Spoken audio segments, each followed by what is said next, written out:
Mais uma vez, o programa Medicina em Destaque entra no ar, trazendo convidados, trazendo profissionais, operadores da medicina, operários da medicina, aqueles que fazem da sua vida um hino sagrado em defesa da saúde, um hino sagrado em defesa da vida.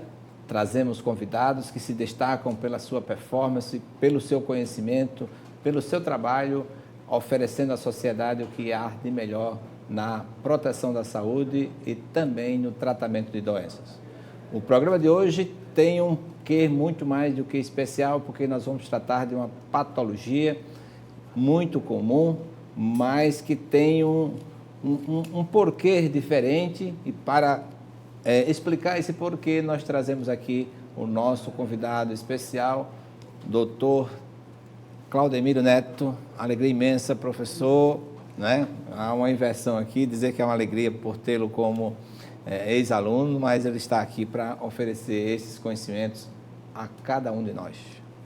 Bom dia a todos de casa. Gostaria primeiramente de agradecer o professor Gerson Odilon, que foi meu professor ainda na faculdade, de estar aqui hoje falando de um assunto que a gente gosta bastante, que a gente vem tratando, que é a endometriose profunda, que é um assunto que vem trazendo bastante sofrimento para as nossas mulheres alagoanas, e a gente precisa esclarecer alguns pontos e deixar bem claro que tem tratamento, tem vários tipos de tratamento que a gente pode detalhar algo mais. Professor Claudemiro, qual é a etiologia, ou seja, como nasce, o que é a endometriose? Primeiramente, professor, o que é importante a gente deixar bem claro, quando os pacientes chegam no meu consultório, chegam muito preocupadas em saber o que é endometriose profunda, né? Então, a endometriose, ela é uma patologia ginecológica inflamatória que ela tem como principal característica causar dor pélvica crônica, principalmente durante o período menstrual, e infertilidade.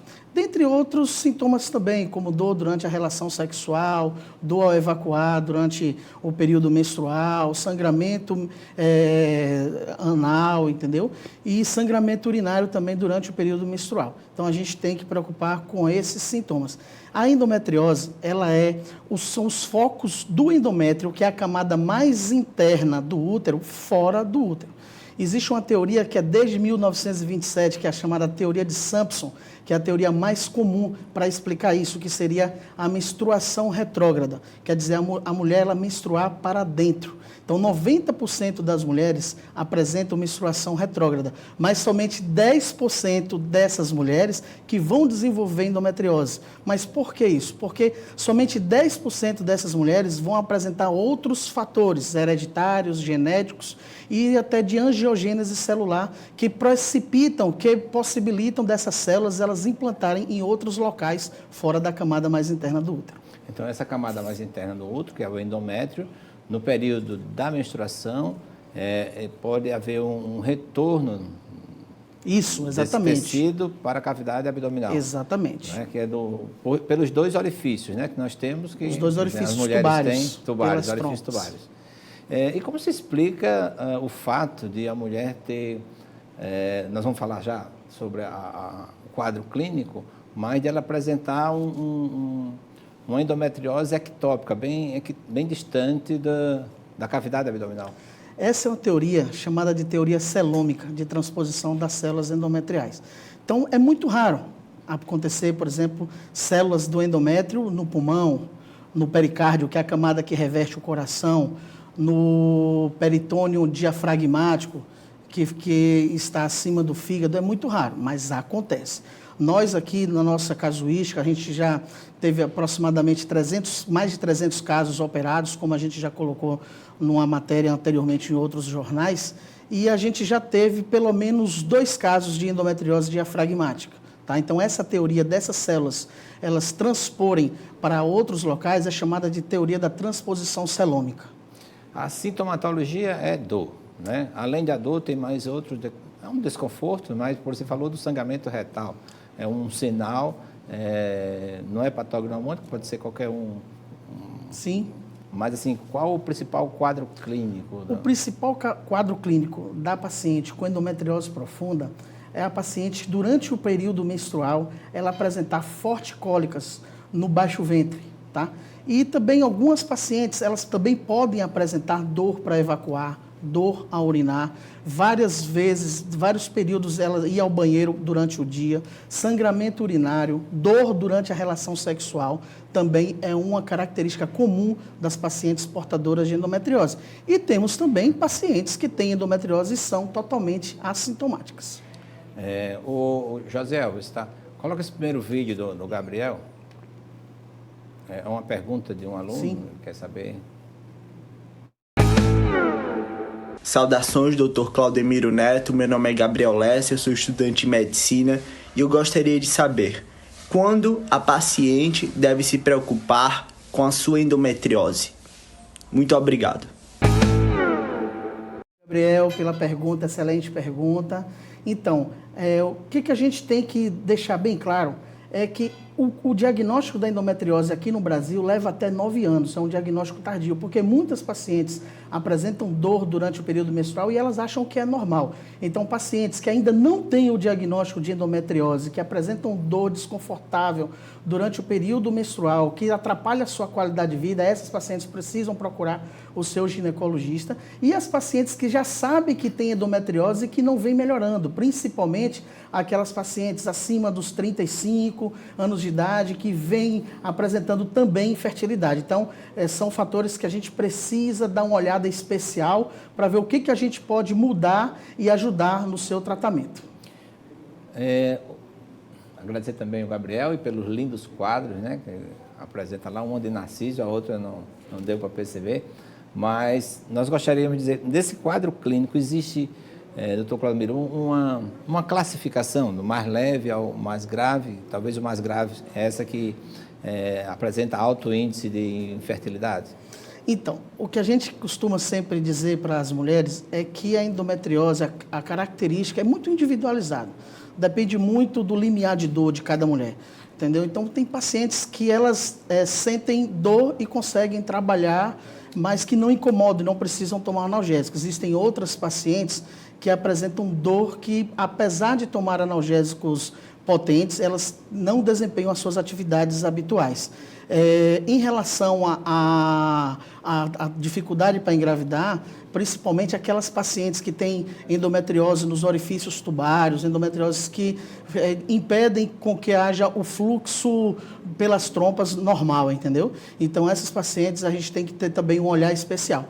Existem outros focos de endometriose, o foco no intestino, que é principalmente a minha principal área de atuação no tratamento cirúrgico da endometriose, que a gente precisa ter um olhar especial, principalmente aquelas pacientes na menor casuística de todas elas, aquelas pacientes que têm endometriose, por exemplo, no intestino fino, no ilho terminal, com um risco de obstrução iminente. Então, essas pacientes, o tratamento tem que ser cirúrgico, porque senão ela pode entrar no quadro de abdômen agudo obstrutivo e aí ela ter o tratamento dela de uma forma não adequada. Além disso, existem vários focos, né? Pode ter intestinal, pode ter pulmonar, ao mesmo tempo numa mesma paciente. Sim. Como eu sempre coloco para todo mundo, hoje a endometriose é uma doença multidisciplinar. E pelo fato dela ser multidisciplinar, a sua abordagem também ela é multiprofissional. Então, o nosso maestro da endometriose sempre será o ginecologista, que é quem atende essas pacientes, é quem faz o diagnóstico dessas pacientes e é quem indica o principal tratamento dessas pacientes. Como eu sempre coloco, o tratamento da endometriose ele é individualizado. Não é toda mulher que tem endometriose que o tratamento é cirúrgico, né? E nem toda mulher que tem endometriose o tratamento é clínico. Ele é bastante individualizado, dependente de cada característica de cada uma. Por exemplo, nós temos casos de endometriose no trato urinário, com iminência de obstrução do trato urinário, e aí a gente precisa ter no intraoperatório urologistas também. Então, já tivemos cirurgias comigo, com o Dr. Felipe Albuquerque, que é o nosso ginecologista, que trabalha junto conosco no nosso centro de endometriose de Maceió. Já tivemos com o Dr. Gustavo Mendonça, que é o nosso urologista, que trabalha junto com a gente, e a gente abordar de uma forma multiprofissional essa mesma paciente, com o objetivo final de melhorar a sua qualidade de vida. Maravilha. E o tratamento clínico, quando iniciá-lo? E o que responde aqui, quais medicamentos assim, de eleição para esse tratamento clínico? O tratamento clínico eu vou deixar para o ginecologista, que é a principal abordagem, né? Ele indicar os progestágenos, né? E outras medicações que têm essa função de fazer esse bloqueio hormonal. Então, o que a gente sempre coloca? Pacientes jovens, que chegam com diagnóstico de endometriose, com quadro clínico de endometriose, que nunca trataram, que elas ainda não têm um planejamento de engravidar, não sabem se são inférteis, por que nós vamos pegar essa paciente com 20, 22 anos e partir diretamente para um tratamento invasivo como cirurgia? Não. Essas pacientes a gente indica o tratamento clínico primeiramente, reavalia essa paciente com 6 meses, com novos exames de imagem, com anamnese bem feita e ver se realmente ela melhorou desses sintomas. Já tem outras pacientes que não respondem de forma alguma aos hormônios, aos bloqueadores, ao tratamento clínico. Elas apresentam até piora dos sintomas e tem outras pacientes que apresentam os efeitos colaterais importantes dessas medicações, como náuseas, vômitos, enxaqueca. Então, essas pacientes elas são intolerantes ao tratamento clínico. E aí, como a qualidade de vida delas está ruim, a gente parte para o tratamento cirúrgico dessas pacientes. E existem também outras pacientes, que são pacientes que estão com 35 anos, que sabem que têm endometriose e que são inférteis. Então, uma forma da gente melhorar a fertilidade dessas pacientes, existem estudos que mostram que se a gente aborda, para paciente que tem endometriose intestinal, que a gente aborda a endometriose intestinal dessas pacientes, a gente melhora a fertilidade dessas pacientes também. Uma vez melhor dessa infertilidade, ela pode ter a gravidez. E existe correlação entre índice de abortamento e a endometriose? Assim, eu desconheço essa correlação. O que a gente vem apresentando na nossa casuística é que muitas pacientes que têm o desejo de engravidar e que elas previamente são inférteis, que a gente faz a cirurgia da endometriose, que é a remoção de forma radical de todos os focos de endometriose, mas ao mesmo tempo conservadora em relação aos órgãos, com preservação da fertilidade. Então, muitas dessas pacientes da gente, elas vêm engravidando. A gente vem acompanhando essas pacientes e a gente tem a maior alegria quando elas mandam um positivo para a gente. E também, muitas das nossas pacientes, algumas delas não engravidam, mas chegam para a gente e falam: doutor, eu melhorei a minha qualidade de vida. Então, esse retorno para a gente aqui nos faz acreditar que estamos no caminho certo. Verdade. Então, vamos dar um enfoque, já que é a sua área, assim, na conduta, né, cirúrgica. Consiste na remoção, mas que cuidados devem ter, dependendo do foco, o sítio que ela escolheu, né? Perfeita pergunta, professor. A endometriose, como eu sempre falo, é muito individualizado o tratamento e nós temos que ser, ao mesmo tempo, radicais em relação aos focos de endometriose, mas também precisamos ser conservadores em relação à preservação de órgãos. Então, não é toda endometriose do intestino que a gente vai tirar o intestino. Então, não é toda endometriose que está cometendo, por exemplo, a bexiga, que nós vamos tirar a bexiga. Então, a gente tem uma forma especial de abordar esses focos de endometriose, a depender do grau de infiltração, a depender do tamanho desses focos. Eu sempre faço desenho para as nossas pacientes e explico para elas que quando os focos, eles em relação ao intestino, eles são menos extensos, menores do que 3 centímetros, por exemplo, a gente faz até mesmo uma raspagem da camada mais superficial do intestino e a gente tem uma melhora na qualidade de vida dessas pacientes sem precisar remover o órgão.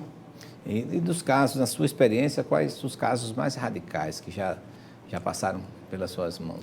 Já tivemos casos, por exemplo, um caso bem curioso que a gente teve no ano de 2019. No finalzinho de 2019, a gente operou uma paciente que ela era infértil, tinha muita dor pélvica, dor durante a relação sexual, sangramento intestinal, e ela estava há mais de 3 anos sem conseguir engravidar e com a qualidade de vida ruim, não conseguia desempenhar suas atividades cotidianas. Então, ela tinha endometriose na vagina, tinha endometriose no intestino grudado com a vagina, tinha endometriose no apêndice secal, tinha endometriose na bexiga. A gente fez a remoção de todos esses focos e o que aconteceu é que depois de 2 meses de cirurgia, essa paciente engravidou e ela conseguia ter relação sexual porque antes ela não tinha, entendeu? Então, e a gravidez não foi através de métodos especiais como fertilização, foi uma gravidez espontânea. Isso nos deixa bastante felizes com esse retorno dessas pacientes. Maravilha. Já que você falou que quando está acometida da dor, essa mulher, ela fica sem muita habilidade para as ocupações habituais, etc. Qual a relação existente assim também com o trabalho? Já teve notícia de alguma mulher ser demitida do trabalho por conta desse quadro clínico? Sim, sim. Então, a endometriose profunda é uma das causas também da baixa produtividade da mulher. E aí, essa mulher ela vai bastante para as unidades de saúde para fazer medicação parenteral. E o que acontece é que muitas pessoas, os seus patrões, eles não entendem com aquela repetição de atestados, que a mulher tem dor.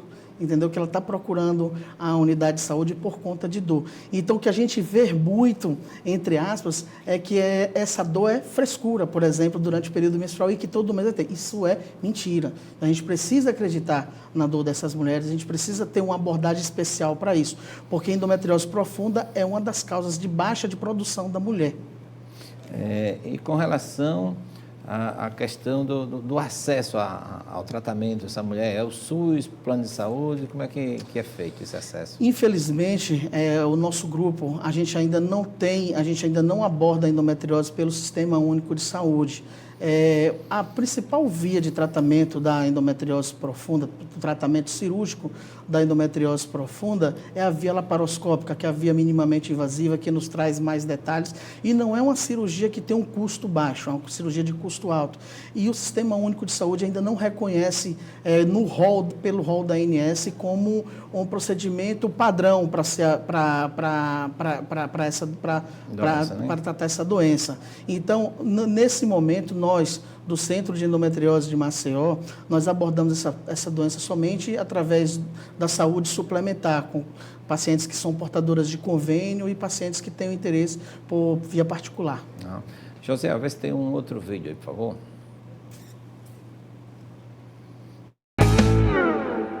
Oi, meu nome é Amanda Pacheco, sou acadêmica de medicina. E, doutor Claudemiro Neto, eu gostaria de saber se é verdade ou mito que a endometriose tem um alto poder de malignidade. Amanda, muito obrigado pela pergunta. Essa é uma pergunta muito frequente também pelas nossas pacientes. Eu acho que você foi muito feliz em fazê-la. Eu vou dizer que a sua frase ela está contraditória, assim. Não tem um alto poder de malignidade. A endometriose, ela não é que todo mundo que vai ter endometriose vai ter câncer. Mas o que a gente pode colocar é que a endometriose, ela tem uma relação muito rara com a predisposição para câncer. Isso é de forma rara. Por exemplo, de todas essas nossas casuísticas, nós só tivemos uma paciente que a gente, no intraoperatório, a gente diagnosticou, a gente pediu a congelação da biópsia desses focos e vieram como câncer. Tá? Então, se a gente for colocar na nossa casuística de pouco mais de 300 casos, para um que veio câncer, é menos de 0,5%. Tá? Então, existe sim uma relação entre endometriose e câncer, mas essa relação ela é muito rara. Sim, mas assim, agradecer também a Amanda, né, pela pergunta. Às vezes colocam, né, que é mito ou não, e geralmente a mulher, quando tem essa sintomatologia, a primeira coisa que pensa é na malignidade. Sim. Mas a sua resposta aqui realmente acalma as almas, né, das mulheres que estão e que são portadoras da endometriose. Mas existe uma outra pergunta com relação à endometriose. Com relação à dependência hormonal, né? Poderia ser, está mais para o ginecologista, você sabe que ele é pluridisciplinar, são vários profissionais que cuidam, às vezes o urologista, às vezes o oncologista, e quando é que entra a cirurgia geral nesse? Então, nós, oncologistas, eu sou oncologista e sou também especialista em cirurgia coloretal minimamente invasiva. Então, eu entro nas cirurgias de endometriose, principalmente aquelas que têm o acometimento de intestino. Por exemplo, do intestino fino, do intestino grosso, do reto. Então, nesses casos, principalmente, a gente entra junto. E, como toda endometriose é uma doença ginecológica, então ela é abordada pelo ginecologista. Ela sempre, a primeira pessoa que vê essa paciente, que indica se o tratamento ele é cirúrgico ou tratamento clínico, é o ginecologista.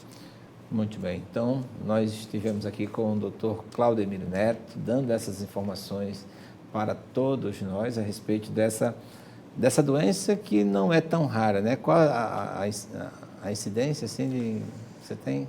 A gente sabe que mais ou menos 7 milhões de mulheres brasileiras sofrem de endometriose, né? E para você ter ideia, como eu coloquei antes, levam 9 anos aproximadamente para fazer o diagnóstico dessa doença. Por quê? Por conta disso, que às vezes as pessoas acham que sentir dor durante o período menstrual é normal e deixam de ter um olhar especial, de solicitar os exames que são direcionados para fazer esse diagnóstico. Então, por isso, dá demora. Os exames principais são sanguíneo, essas coisas, ultrassonografia? Os exames principais são exames de imagem. Então, hoje a gente evoluiu bastante nos exames de imagem. A gente tem o que a gente chama de ultrassom transvaginal com preparo intestinal para um mapeamento de endometriose profunda. Nós temos radiologistas parceiros que estão junto conosco, onde a gente discute os casos. E temos também a ressonância de pelve. Então, um exame ele complementa o outro. Então, a gente sempre pede os 2 exames, porque às vezes um exame mostra um pouco mais de foco do que o outro. E aí a gente tem como fazer um planejamento e uma estratégia melhor no tratamento dessa paciente. E como é que são essas imagens na ressonância? Detecta só o foco? Ele é fácil de localizar, porque pode ter um diagnóstico com outra patologia, né? Também pode confundir quais são os casos que podem acontecer nesse sentido. Não é fácil de detectar, então é por isso que a gente sempre sempre discute os casos.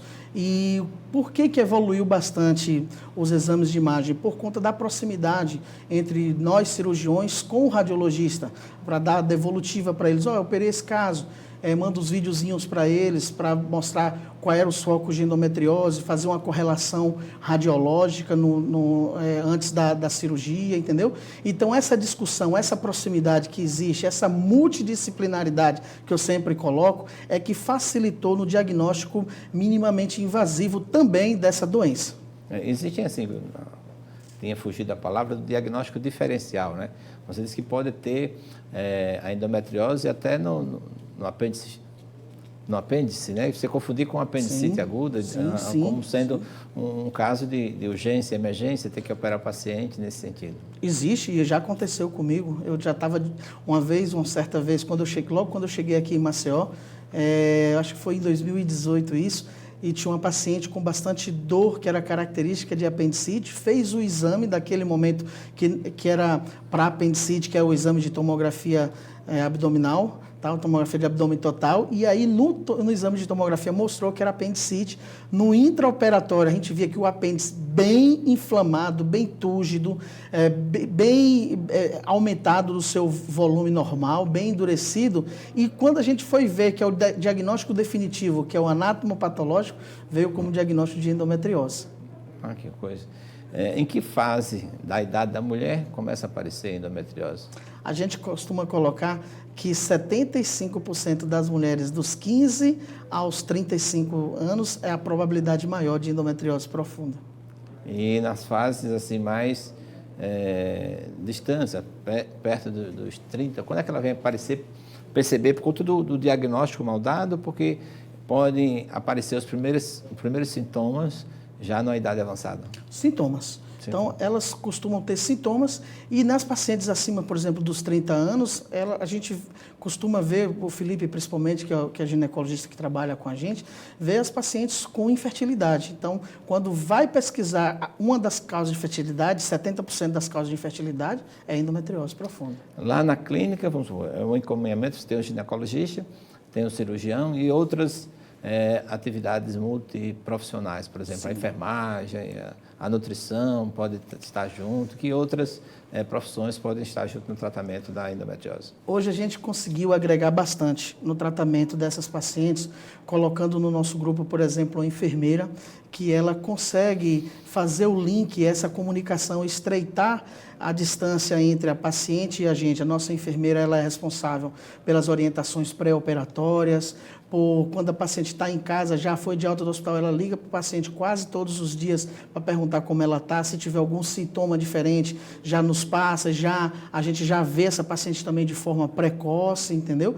E assim, vem nos ajudado bastante. A gente tem uma psicóloga aqui, ela tem um olhar olhar especial para essa paciente, que a gente sabe que essas pacientes, elas sofrem por conta de dor, elas já vêm com o emocional um pouquinho abalado, porque não conseguem engravidar, e a gente tem uma psicóloga que escutam bastante essas pacientes e ajudam bastante durante o tratamento. E a gente tem uma nutricionista, a nutricionista da gente faz uma dieta anti-inflamatória que ajuda muito, principalmente as pacientes que não têm indicação de tratamento cirúrgico. Então, a gente costuma dizer, ó, vamos melhorar os hábitos alimentares, o hábito de vida, fazer mais atividade física, fazer uma dieta anti-inflamatória. E temos também fisioterapeuta, que pode nos ajudar na fisioterapia do assoalho pélvico, no desbloqueio dessa musculatura que às vezes fica tensa, e faz diagnóstico diferencial também e nos ajuda a tratar principalmente essas pacientes no pós-operatório.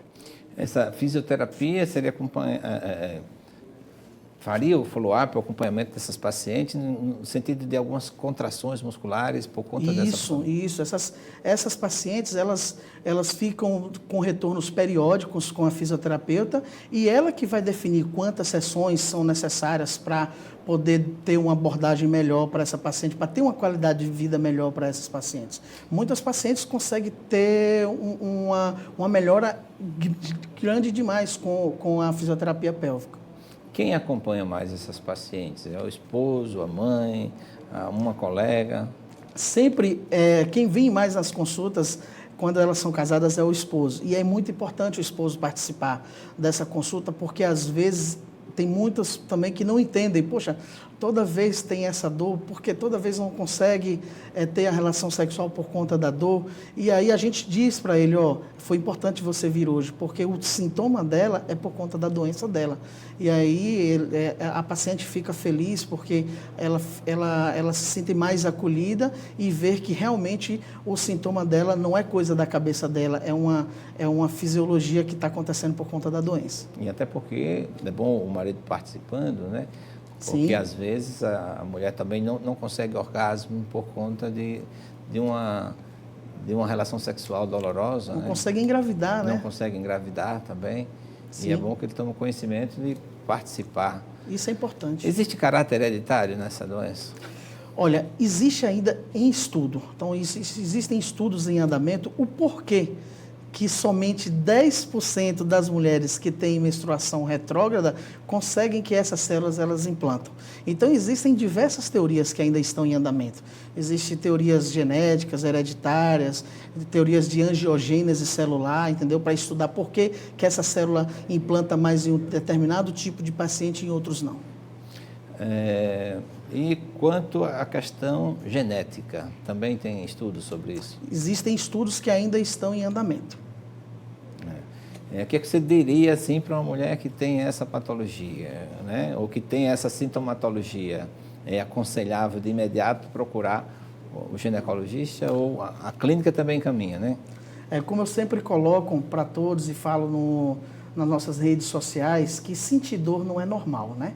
Então, se você tem dor pélvica, principalmente durante o período menstrual, dor durante a relação sexual, dor para evacuar, alteração do hábito intestinal durante o período menstrual, com constipação, com diarreia, sangramento intestinal não explicado por outras patologias, é importante procurar o ginecologista para a gente poder fazer diagnóstico diferencial de endometriose profunda. E nós estamos inteiramente à disposição de todas. Então, a gente agradece a presença do Dr. Claudemiro Neto e dizer que você, portadora de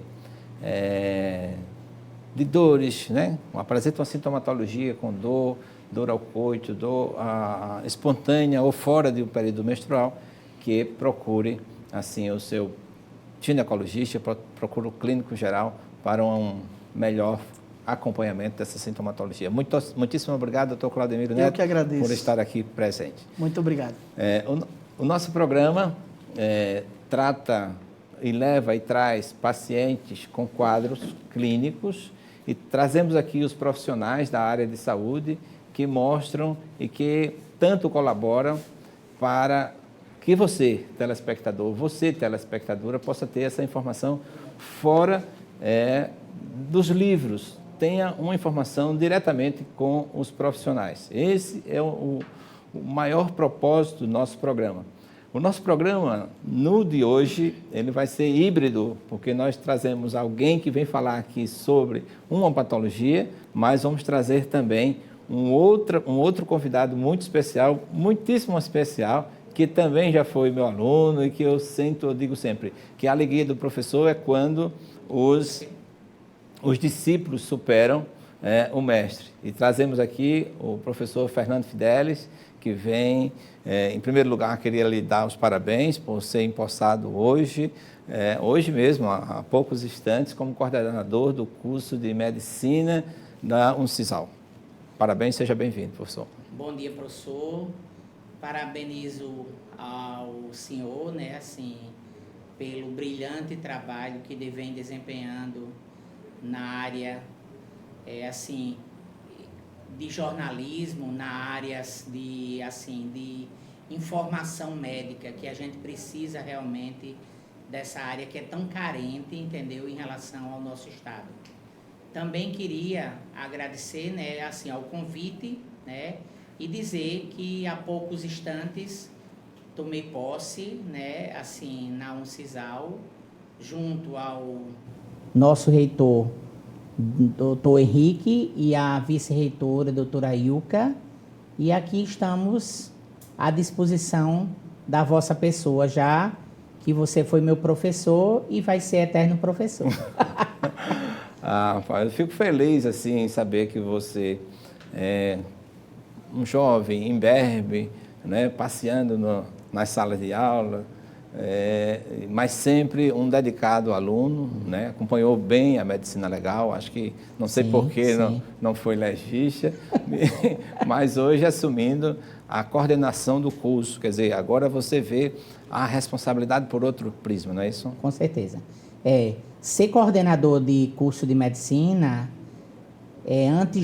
antes de tudo, né, assim, você exercer de forma ética e responsável a medicina numa área que não é bem trabalhada na graduação, que é a área de gestão.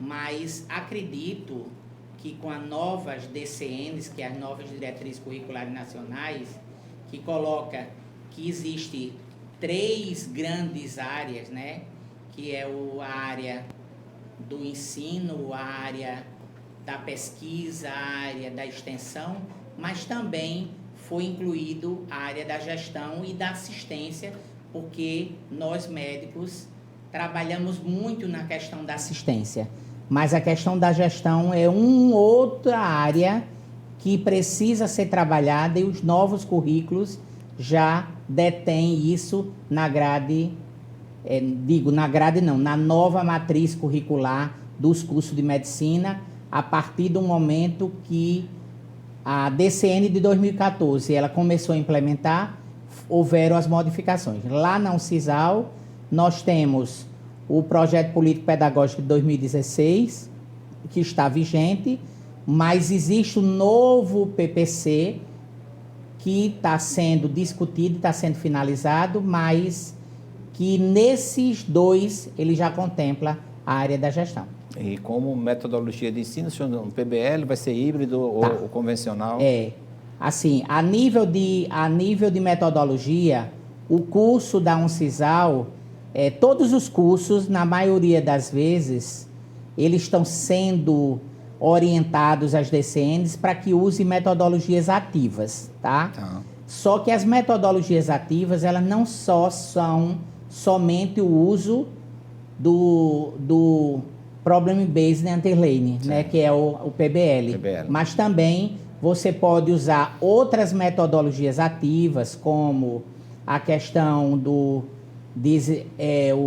Design Think, você pode usar também a questão do TBL, trabalhar com equipes, entendeu? Então, essas metodologias, elas estão sendo implementadas e no novo currículo a gente trabalhando em cima de eixos. E os eixos têm na sua construção seminários integradores. Então, a gente trabalha com a integração das disciplinas numa nova forma de fazer metodologias ativas. Não só a forma do PBL, que é através das tutorias. Tá? Maravilha. Então, tem muitos desafios, né? Quais os principais desafios agora na sua gestão? Obviamente, eu vi o resultado do pleito, acredito que pela pessoa que você é, essa pessoa extrovertida, inteligente, amiga, né? Foi um pleito que não teve muitas dificuldades, ou teve?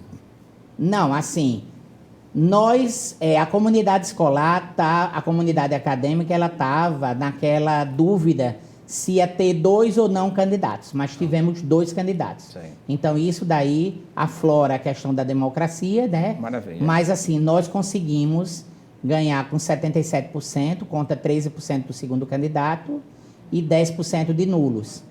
Assim, as prioridades e os desafios que a gente tem, primeiro, a nível de ensino, é a questão do ensino híbrido, né? Verdade. Que a gente precisa entender que, por enquanto, nós ainda vamos ter aulas online, né? Até que for definida a retomada das aulas presenciais, mas teremos também as aulas práticas, que serão presenciais. Então, esse sistema híbrido, esse ensino híbrido é um desafio, porque eu fui formado no sistema presencial e agora, né, desde o ano passado para cá, os novos futuros médicos já estão fazendo essa discussão dessa hibridação do ensino. A outra coisa que eu acho que é interessante também é rediscutir com toda a comunidade acadêmica se nós vamos reativar ou não a Escola de Ciências Médicas de Alagoas, né? Sim. Porque ela tem uma história e aí já existem várias escolas a nível do Brasil, né, que também detém, né, essa possibilidade de você ter uma escola dentro de uma universidade, uma escola médica dentro da universidade. A nível de extensão, é cumprir a curricularização da extensão. Por quê? Porque 10% das atividades são feitas assim para você cumprir os projetos de extensão. E alguns professores e alguns alunos não ficam achando tão bom, entendeu? Por quê? Verdade. Porque tem que fazer trabalhos de ir para a comunidade. Não é que só ir para a comunidade... Para ir para a comunidade é bom, mas você precisa ter aquele trabalho, aquela comunicação, aquela articulação, e aí, às vezes, dificulta um pouco, principalmente agora na pandemia.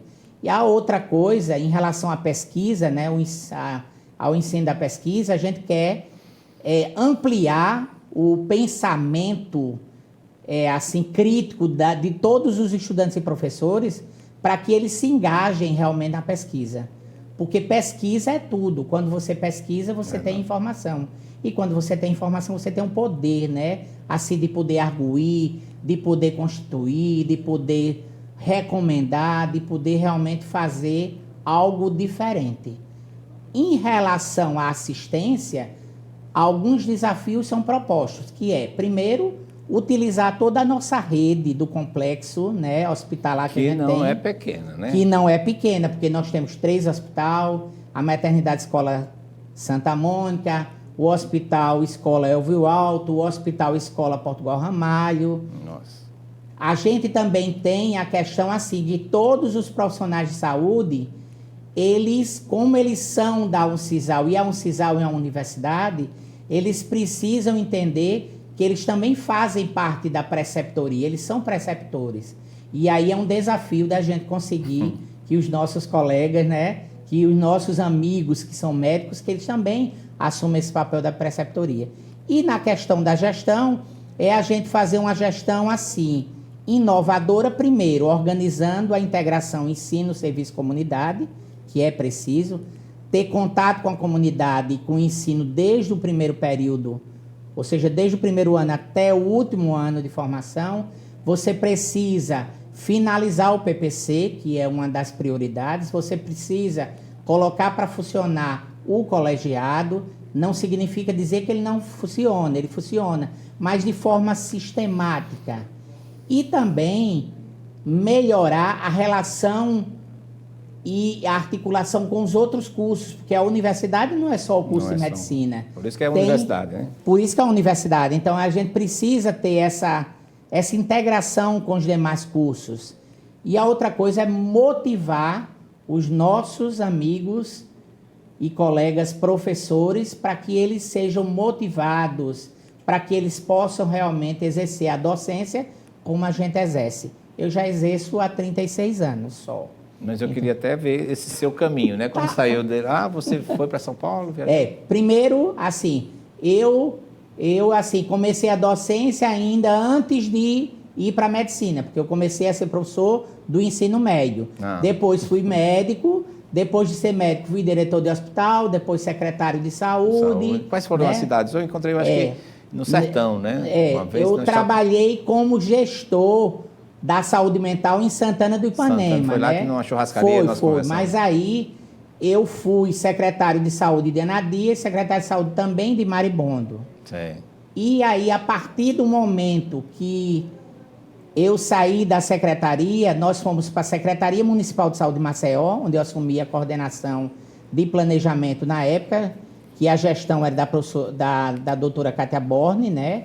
Onde o secretária era a doutora Genilda Leão, que você conhece. Sim, né? E aí, assim, também, a partir daí, nós tivemos um período em Pernambuco. Eu passei um tempo em Pernambuco, durante 11 anos. Nesse período eu fiz o meu mestrado, né? Lá em Pernambuco mesmo? Em Pernambuco. Fiz na Fiocruz de Pernambuco. Fiz o concurso daqui da Uncisal. Esperei que o concurso fosse assumido, assumi em 2016. Fiz a seleção do doutorado. Estou concluindo o doutorado este ano, entendeu? Na Uncisal. Na Uncisal, com a parceria da Uncisal e a Universidade Federal de Sergipe. Né?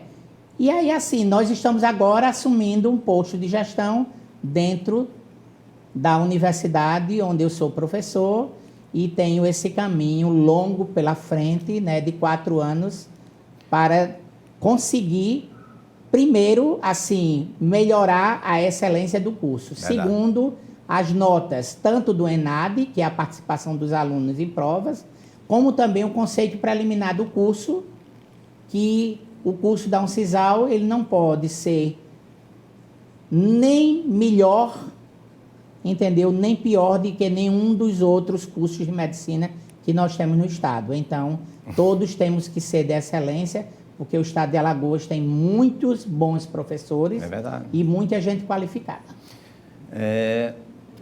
Falamos um pouco do seu currículo aqui, porque é um desafio você assumir a coordenação de um curso em um período pandêmico, que a maioria das aulas, das aulas são híbridas, quer dizer, algumas presenciais, que são necessárias, principalmente na assistência, e outras através em casa, né? Através online e alguma coisa assim.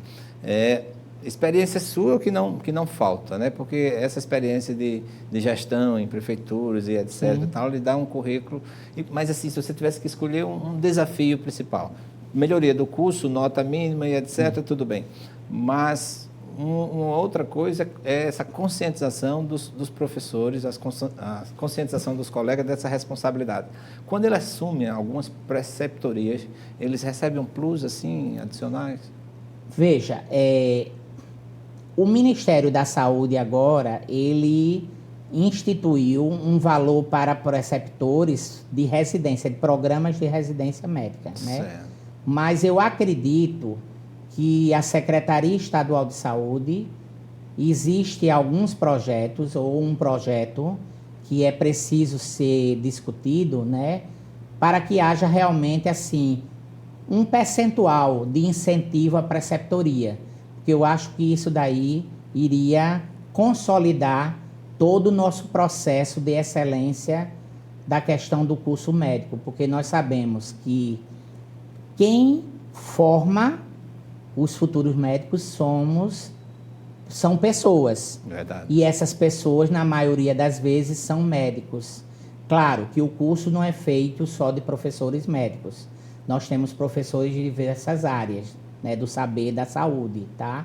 Mas é necessário que todos que sejam preceptores sejam realmente incentivados e, com isso, se dê o estímulo para que todo mundo diga, não, nós vamos, a partir de agora, avançar. Mas eu acredito que com a nova gestão do professor Henrique e da professora Ilka, esses estudos são feitos, estão havendo uma viabilidade, além de que existem estudos de aumento de carga horária e existe também estudos de fazer concurso para professores. Então, por que a gente está falando disso? Porque nós sabemos que alguns professores já estão se aposentando, né? Foram vários professores meus que estão se aposentando e agora está chegando a nova leva de professores para dar continuidade e dar formação aos diversos futuros médicos que vão estar aí no mercado a partir de então. Quais os principais cursos em estrito senso existentes na Escola de Ciências Médicas? Nós temos o mestrado em ensino em saúde, o mestrado em fonoaudiologia, nós temos 2 doutorados, que são doutorados interinstitucional, um em Ciências da Saúde, que é esse que eu faço, né? Que é o doutorado em Ciências da Saúde, que é entre a Universidade Federal de Sergipe e a Universidade Uncisal. Temos também o doutorado em Saúde Pública, o DINTA em Saúde Pública, que é uma parceria da USP com a Uncisal. Então, assim, atualmente nós temos 4 cursos de estricto sensu. 2 de mestrados e 2 de doutorado. Mas aí a gente está, a cada dia, pensando em mais, além de que também pensando na ampliação dos programas de residência, e um deles a gente já até falou com a vossa pessoa, que é o programa de residência em medicina legal, que a gente vai pensar com carinho. Pois não. Só em pouco tempo, umas considerações finais e propostas nessa sua gestão. Eu queria primeiro agradecer, né, assim, o convite, mas dizer assim, que a Uncisal, através dos discentes, dos docentes e dos servidores não docentes, que são os técnicos administrativos e de apoio, que eles vão ter uma gestão, assim, bem compartilhada, uma gestão bem coletiva. Nós estamos organizando todos os mecanismos de gestão, estamos colocando algumas novidades, como a coordenação de estágio, que já existia, mas nós vamos estar criando os supervisores das grandes áreas dos estágios. Estamos também criando supervisores para cada ano de graduação, ou seja, até foi batizado hoje como um padrinho de cada ano de formação, entendeu? E aí, assim, essa gestão, ela vai ser uma gestão, assim, que vai ouvir, né? Vai fazer um planejamento em cima de todas essas necessidades e, com certeza, nós vamos a cada dia e a cada mês e a cada ano fazer com que esse curso, para mim, ele já foi adotado como meu filho, porque eu tenho 2. Ele será o 3º filho a partir de hoje, nesse momento. Então, podem contar comigo, tanto os alunos, os professores e os técnicos administrativos, que nós vamos estar abertos e sempre dialogando com todas as possibilidades de que, além de que nós vamos buscar as parcerias para que realmente a gente consiga chegar lá. Maravilha. Então, receba um caloroso abraço de parabéns, né? Desejando boa sorte na sua gestão. Dizer que a TV Mar está aqui de portas abertas para receber a sua pessoa ou outros profissionais que possam indicar. E a você também, telespectador, agradecemos por essa audiência que você nos oferece em todos os nossos programas. Estaremos à sua disposição também para algumas informações, algumas curiosidades, algumas sugestões de programa para que nós possamos oferecer cada dia o melhor para você. Professor Fernando, muito obrigado a você, telespectador, e nós ficamos por aqui. Fiquem certos que na próxima semana estaremos aqui com outro programa e outros convidados. Muito obrigado e até a próxima.